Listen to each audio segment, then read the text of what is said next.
بسم الله الرحمن الرحيم حميم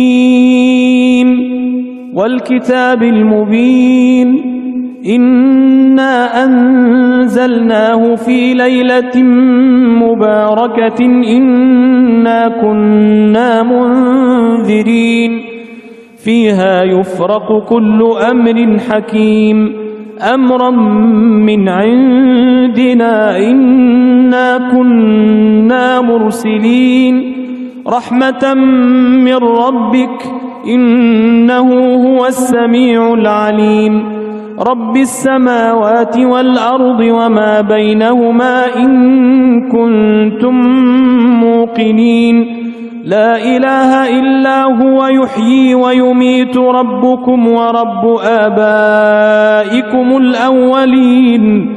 In the name of Allah, the most gracious, the most merciful. Ha-Mim.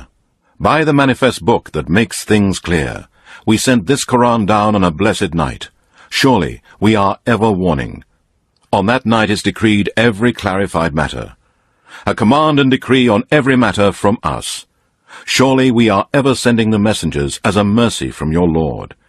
Surely he is the all-hearer, the all-knower, the Lord of the heavens and the earth, and all that is between them, if only you had faith with certainty. None has the right to be worshipped but he. It is he who gives life and causes death, your Lord and the Lord of your forefathers. بل هم في شك يلعبون فارتقب يوم تأتي السماء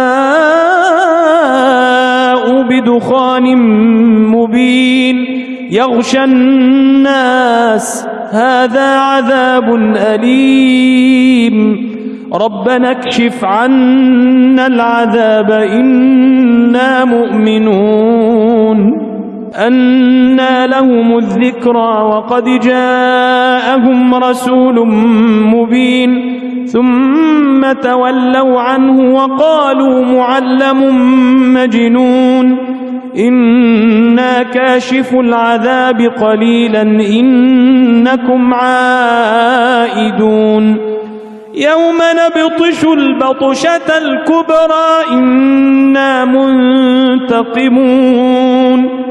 No, they are doubtful. Then wait for the day when the sky will bring forth a visible smoke, covering the people. This is a painful torment. They will say, Our Lord, remove the torment from us. We shall become believers. How can there be a warning for them at the time when the torment has already reached them, when a messenger explaining things clearly has already come to them? Then they turned away from the messenger Muhammad and said, One taught by a human being, a madman. Surely we shall remove the torment for a while, and you will soon revert. On the day when we shall seize you with the firmest grasp, we will exact retribution. وَلَقَدْ فَتَنَّا قَبْلَهُمْ قَوْمَ فِرْعَوْنَ وَجَاءَهُمْ رَسُولٌ كَرِيمٌ أَنْ أَدُّوا إِلَيَّ عِبَادَ اللَّهِ إِنِّي لَكُمْ رَسُولٌ أَمِينٌ وَأَلَّا تَعْلُوا عَلَى اللَّهِ إِنِّي آتِيكُمْ بِسُلْطَانٍ مُبِينٍ وَإِنِّي عُذْتُ بِرَبِّي وَرَبِّكُمْ أَن تَرْجُمُونَ. And indeed before them we tested Pharaoh's people, when there came to them a noble messenger, saying, Restore to me the slaves of Allah. Surely I am a messenger to you worthy of all trust. And do not exalt yourselves against Allah. Truly I have come to you with a manifest authority. And truly I seek refuge in my Lord and your Lord, lest you harm me. وَإِن لَّمْ تُؤْمِنُوا لِي فَاعْتَزِلُونِ فَدَعَا رَبَّهُ أَنَّ هَٰؤُلَاءِ قَوْمٌ مُّجْرِمُونَ فَأَسْرِ بِعِبَادِي لَيْلًا إِنَّكُم مُّتَّبَعُونَ وَاتْرُكِ الْبَحْرَ رَهْوًا إِنَّهُمْ جُندٌ مُّغْرَقُونَ. But if you do not believe me, then keep away from me and leave me alone. But they were aggressive, so he called upon his Lord, saying, These are indeed a people who are disbelievers, polytheists and sinners. Allah said, Depart with my slaves by night. Surely you will be pursued. and cross the sea as it is quiet and divided. Surely they are a host to be drowned. كم تركوا من جنات وعيون وزروع ومقام كريم ونعمة كانوا فيها فاكهين كذلك وأورثناها قوما آخرين فما بكت عليهم السماء والأرض وما كانوا منظرين. How many gardens and springs do they leave behind, and green crops and goodly places, and comforts of life which they used to take delight in. Thus it was, and we made other people inherit them. And the heavens and the earth did not weep for them, nor were they given respite. وَلَقَدْ نَجَّيْنَا بَنِي إِسْرَائِيلَ مِنَ الْعَذَابِ الْمُهِينِ مِنْ فِرْعَوْنَ إِنَّهُ كَانَ عَالِيًا مِنَ الْمُسْرِفِينَ وَلَقَدِ اخْتَرْنَاهُمْ عَلَى عِلْمٍ عَلَى الْعَالَمِينَ وآتيناهم من الآيات ما فيه بلاء مبين. And indeed we saved the children of Israel from the humiliating torment from Pharaoh. Surely he was arrogant and was of those who transgress beyond bounds and commit great sins. And we chose the children of Israel above all mankind and jinn knowingly, and granted them signs in which there was a plain trial. إن هؤلاء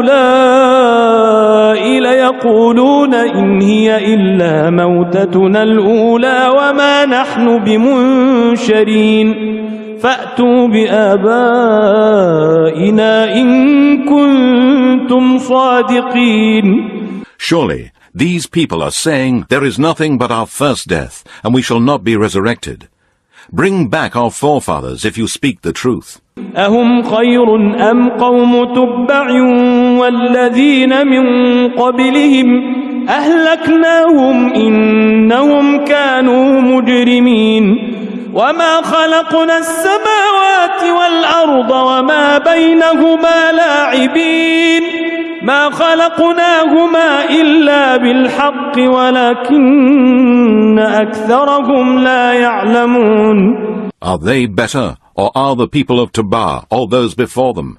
We destroyed them because they were disbelievers, polytheists, sinners, and criminals. And we did not create the heavens and the earth and all that is between them for mere play. We did not create them except with truth, but most of them know not. إن يوم الفصل ميقاتهم أجمعين يوم لا يغني مولا عن مولا شيئا ولا هم ينصرون إلا من رحم الله إنه هو العزيز الرحيم. Surely the day of judgment when Allah will judge is the time appointed for all of them. The day when a near relative cannot avail a near relative in anything, and they can receive no help except him on whom Allah has mercy. Surely he is the Almighty, the most merciful.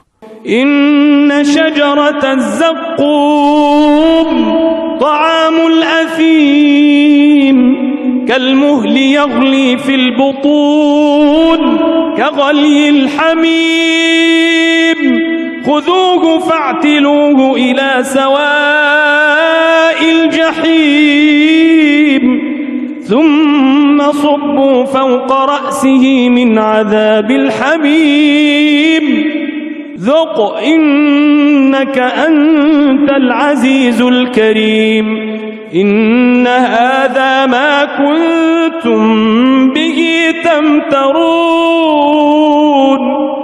Surely the tree of bitterness will be food for the sinners. Like boiling oil, it will boil in the bellies, like the boiling of scalding water. It will be said, seize him, and drag him into the midst of the blazing fire. Then pour over his head the torment of boiling water. Taste this. Surely you pretended to be the mighty, the generous. Surely this is that about which you used to doubt. إن المتقين في مقام أمين في جنات وعيون يلبسون من سندس سندس وإستبرق متقابلين كذلك وزوجناهم بحور عين يدعون فيها بكل فاكهة آمنين. Surely the pious will be in a place of security in paradise, among gardens and springs, dressed in fine silk and thick silk, facing each other. So it will be, and we shall marry them to fair females, ones with wide, lovely eyes. There they will call for every kind of fruit in peace and security. لا يذوقون فيها الموت إلا الموتة الأولى ووقاهم عذاب الجحيم فضلا من ربك ذلك هو الفوز العظيم فإنما يسرناه بلسانك لعلهم يتذكرون فارتقب إنهم مرتقبون. They will never taste death, except the first death of this world, and he will save them from the torment of the blazing fire as a bounty from your Lord. That will be the supreme success. Certainly, we have made this Quran easy in your tongue, in order that they may remember. Wait then, O Muhammad. Surely they too are waiting.